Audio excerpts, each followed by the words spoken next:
cheeky chappies. So I'm doing this video on how to set up a fish room on a budget. So there's many different videos out there on YouTube on I wish I knew this before setting up a fish room, and I used to know wish that for a fish room. So I'm just going to cover the fact of literally how to do it as cheap as possible but get the maximum outcome from it. So if you haven't subscribed to my channel already, please subscribe. And thank you for those who have already subscribed already. I don't have a lot of them, so join the frontier, join the people that have subscribed, and hopefully we can have some more fishy fun. So basically on a budget, so there's many different ways around this. So if you're setting up a fish room in a house, as I've covered in one of my previous videos, if the room is hot enough where the tank can maintain 24 degrees, then realistically you wouldn't need to heat it unless you're going to look at keeping cichlids. So cichlids, realistically, their ideal temperature of habitation is like 26 to 28. Some cichlids are a little bit higher depending what sort you go for in that, but that's a whole different ball game. So basically what I'm going over now is fish room on a budget, community fish, 22 to 24 degrees, lovely jubbly. So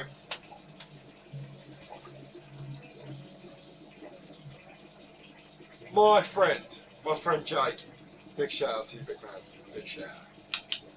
So he came over to mine, had a look at my little outfit, and he's like, do you know what, you've done it in a shed, I like what you've done, you know, I'm going to do the same thing. So this is a video for you people, okay? So first thing to realistically start with is honestly insulation. Okay, so insulation. The more insulation you've got, especially if you're doing it in an outbuilding or shed, the easier your life is going to be once the whole thing is complete. Because the more insulation you have, especially if you live in a colder country. So I'm from the UK, and it's literally the case of, as you know, we have pretty shit weather 90% of the year. And when we're not got shit weather, it's stupidly hot to the point of, you know, we've got sweaty tea bags, and we don't even know what we're going to do.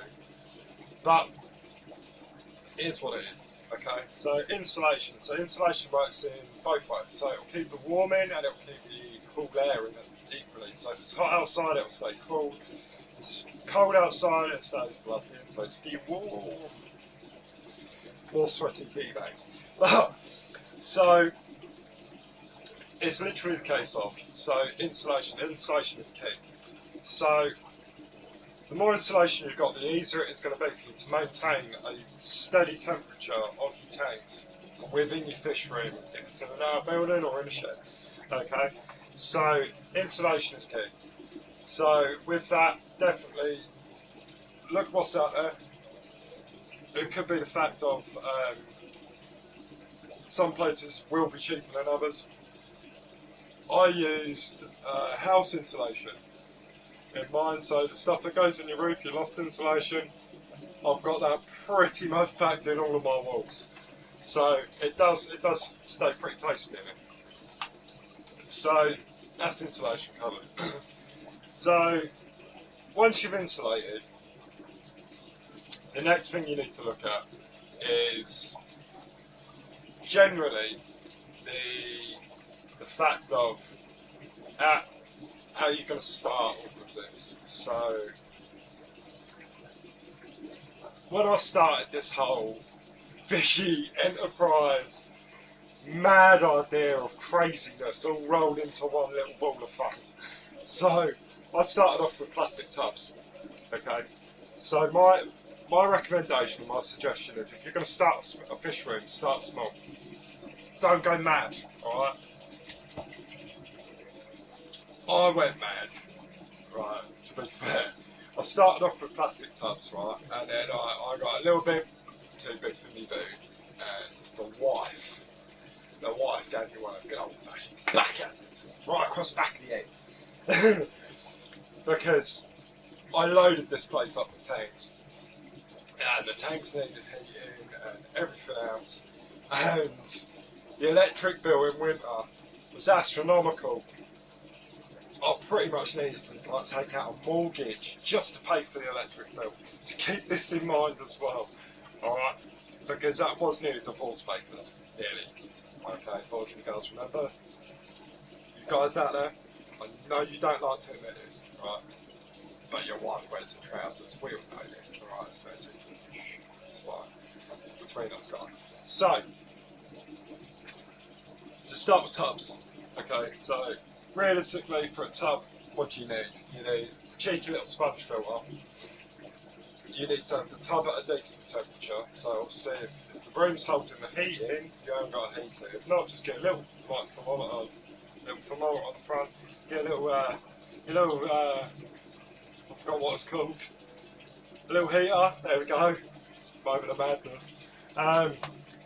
Yeah, so a little heater in there. Happy days. So. With doing tubs, realistically, you don't need to put substrate in, because if you're doing it to breed, then that is your best way to do it.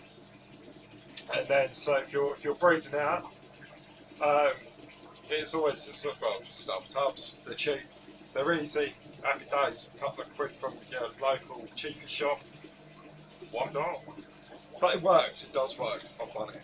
Yeah, it's nuts. But yeah, I've done it.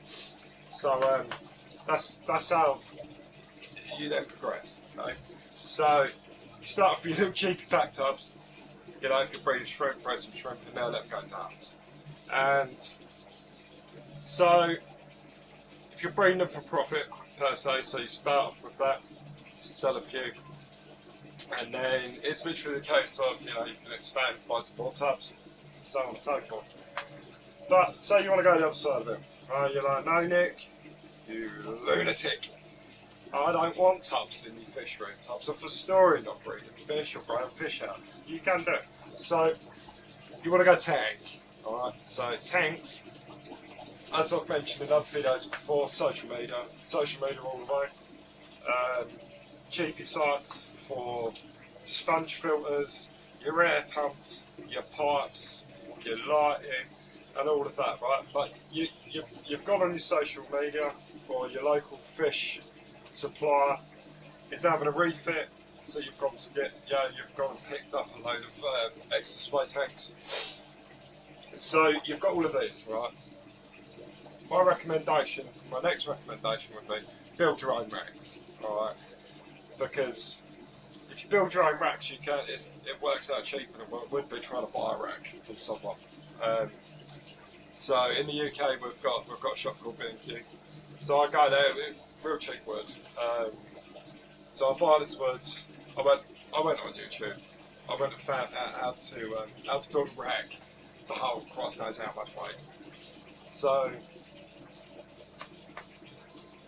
I build my own racks. Okay, got a whole lot in here. It's all built. So apart from one tank, which is actually on its unit, but everything else. Rack.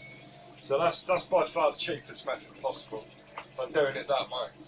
So then you're looking at lighting. So lighting, I've got security lights in here. They're only like 15 watt, low wattage, perfect. So it's always about shopping about and getting the cheapest thing possible. So the other thing would be recycle. Okay. Remember, if you haven't subscribed already, what are you doing? Go click that link. Go click it. So, recycling. Alright, so recycling. So what I mean by recycle anything and everything you can. If it can go in a tank, do it. Right, so hardscape. Okay, so if you want to hardscape one of the tanks in your fish room so it looks all beautiful and pretty and everything else, right? Go in your garden. Go in your garden and find some rocks. right? If they look good, just rinse them off, give them a good old scrub, let them dry out, throw them in your tank. Happy days. That's your hardscape sorted. You know, or if you want to do another, if you want like some big old bit of rock or something like that, go down to your local garden centre. So you can buy rockery rocks, which is exactly the same. It's the rocks that they actually sell in your fish supply shop, right? I went and watched the video on how to split a rock. I went and bought some massive old bits of rock, huge bits for like 20 quid. Got the old zapper on it and give me a little jiggery pokery and split the rocks and happy days. Hardscape. So, bits like that.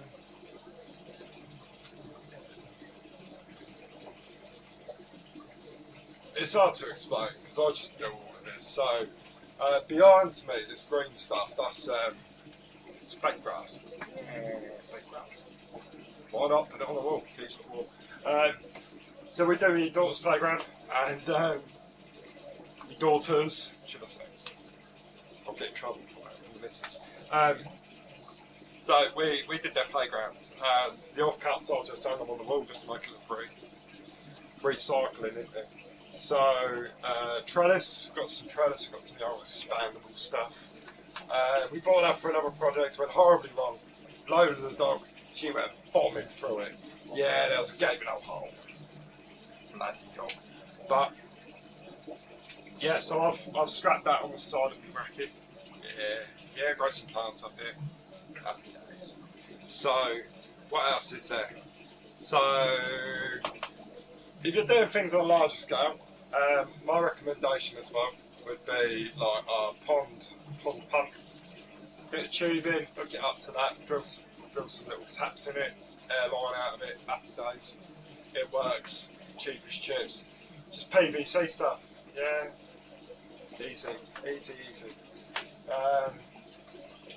That works. I've supplied all my tanks with one airflow from the old pump bubbling them out there. And what else? What else can we think of? There's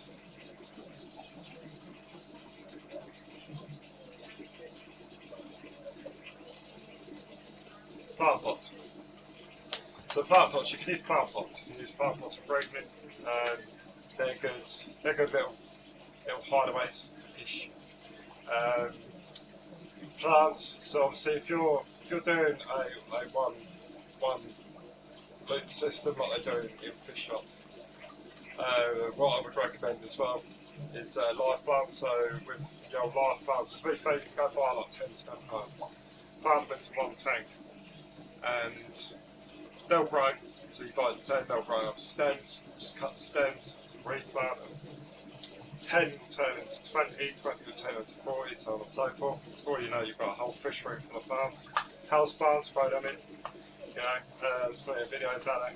Go on the old Google and have a look, see if we can go in the fish tank. It's also the case of as well. What I would recommend if you've got like a one system that's all hooked up into one where the water's going around, I would recommend getting just a couple of tanks that are off the system just in case you need to medicate fish. Yeah, I mean, it works. I've done it, doing it. So, again, if you like my content, subscribe, cheap little place. Yeah. So if you liked. So if you don't mind, click and subscribe, and I will bring you some more fishy fun videos. Maybe do a little fish room tour at some point. I'm still tinkering around with stuff in here. I'm always tinkering. This is 18, but I'm always tinkering, plodding around. But yeah, so like and subscribe, and I'll be back again soon, and we can do something crazy. Right, thank you. Bye bye.